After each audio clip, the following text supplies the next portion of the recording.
work and you live of my life. No, you're wrong.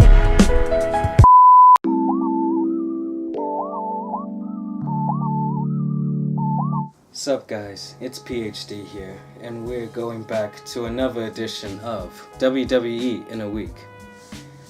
To start off, what the fuck was Raw? Oh my god.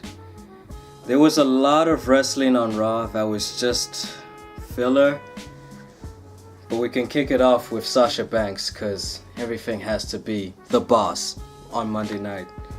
Including Mick Foley, who interrupted her when she was having a segment with Charlotte, talking about how she got one over her and now she's the women's champion. Cause you know, we're in a new era if you didn't know. And then out of nowhere, Chris Jericho also wanted to interrupt prior to Mick Foley's intervention. And Enzo and Moray too, I mean, what was the point of having the hot sauce segment in there as well? But I guess it's just the new era, same old promos. Same old shit. But hey, we had Kevin Owens doing commentary, which I didn't get. I really have no idea what the fuck I'm supposed to say about that.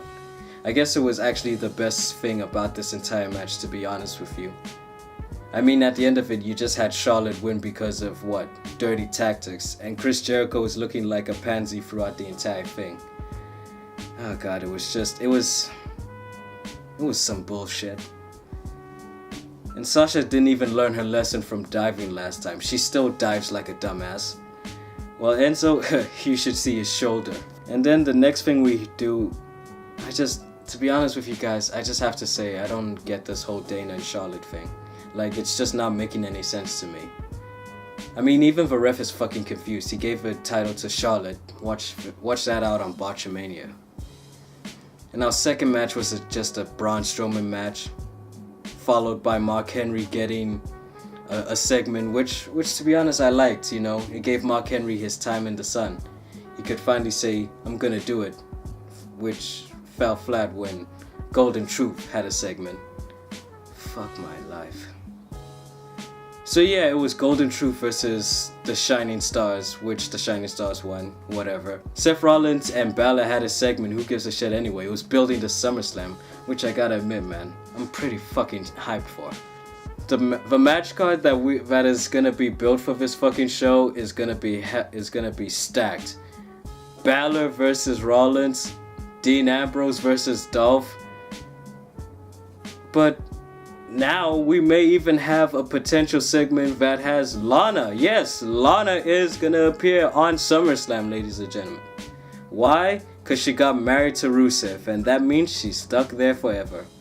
Sorry to every fanboy, that includes even my dream. Lana is hitched to the Bulgarian brutes of all people. Fuck. Henry also displayed that Black Lives Matter. Well, actually, with a demonstration with Rusev. And then Druggy Reigns actually disagrees with what Rusev was saying about the Olympics, man. Rusev was calling the Olympics up, man. Saying that shit is rigged. Saying that they have nothing but shame on them, man.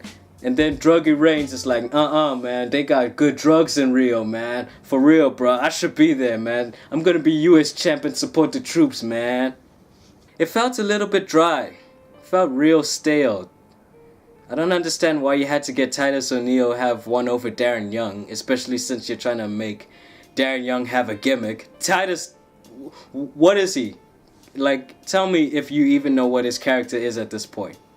So yeah, the New Day had a match over the club, which, it was a quick match which I didn't even understand. Why did Big E have to win with a roll-up? It made no sense at all whatsoever. I know they're building up for feud, but it just didn't make any sense that Big E had to win by a roll-up. And thank God Cesaro and Sheamus had a match, but it meant something, but it didn't mean anything. So yeah, Cesaro won with a neutralizer. Guess he's bringing that back. And our main event of the evening was Seth Rollins versus Sami Zayn. Which, to be honest, I kinda got bored of Raw at that point, and I kinda tuned out. I think Seth Rollins won. But the highlight of the entire show actually did come at the end. It was Brock Lesnar! Yeah, he came in, thanks to Paul Heyman plugging him at the bank. So yeah, Raw was overall a good show. It was pretty mediocre, and I am not optimistic. Even though I'm an optimistic person, I know this company. Moving to SmackDown anyway. Randy Orton got a lecture from Shane McMahon. It's like, you can't do that, bro. Whatever. I don't get the dynamic of the commissioner and the GM. Because to be honest with you, the GM in the past always looked like the head honcho, but now they're just looking like a sidekick. You had Shane McMahon, first of all, being like a father figure, telling Randy Orton, you can't do that. You can't invade Raw when you're on SmackDown and do an RKO. But then Daniel Bryan had to be the face and say, but it was pretty awesome. Which, you know what, it was understandable. I can forgive it. I can like it. And what kicked off SmackDown officially was a Dolph Ziggler and Dean Ambrose segment, which, to be honest, made SmackDown look like it was a more narrative show. I guess the plan is to make SmackDown for more narrative of it too. But yeah, it was a really nice segment. To kick things off with a first match, it was a triple threat match to crown a #1 contender for the Intercontinental Championship. It was Kalisto versus Apollo Crews versus Baron Corbin. The opening round looked good for Apollo. He got his moveset in. He was well protected throughout the whole thing. And it was really sad for Kalisto. But it was good build for Apollo. Good that he's still getting, you know, a superstar push. It's actually opening the gate, to be honest, for these stars to finally break away. So yeah, the second match didn't really happen because it was Becky Lynch versus Eva Marie. Eva just pulled her quad getting into the match. Eva Marie didn't compete, dude. Like, damn. I was really hopeful, man. I'm just like really heartbroken that she couldn't compete, bro. But the third match was a debut match for American Alpha versus Vaudevillains. And you saw American Alpha were gonna come out on top because they skipped Vaudevillains' entrance and the commentators were pushing American Alpha all the way through. Anyway, it was a good match, kinda. AJ Styles is pretty much playing the heel card better than anyone else right now. And our fourth match was Randy Orton versus Fandango. Because who doesn't want to see that, man? Like, Randy Orton has been and gone there to WrestleMania. But Fandango defeated Chris Jericho. Think about that, in his debut match at WrestleMania. But yeah, it ended in a DQ because Brock Lesnar just... he just wanted to work Tuesday and deliver an F5 and leave. So following that was Heath Slater getting gored, my mistake, by Rhino. And Dean Ambrose having an interview. Backstage. Damn. This whole GM and commissioner thing, like, you heard Shane McMahon was doubting Dolph. He's like saying, dude, why'd you put your contendership on the line? You can't do this, man. It's like, think about your consequences. You got a clear path to SummerSlam. And Daniel Bryan's like, yeah, man, you could just go off away. I mean, like, have some diversity, bro.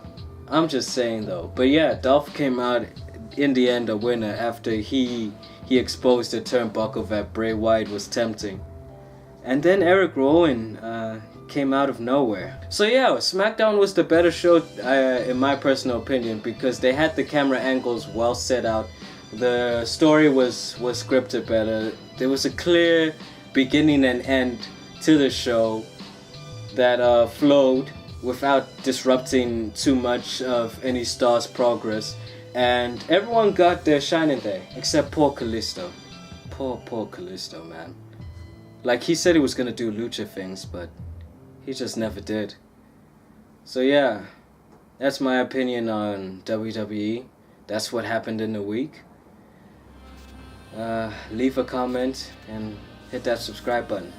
Also hit that like, because if you hit that dislike, I'm gonna cry.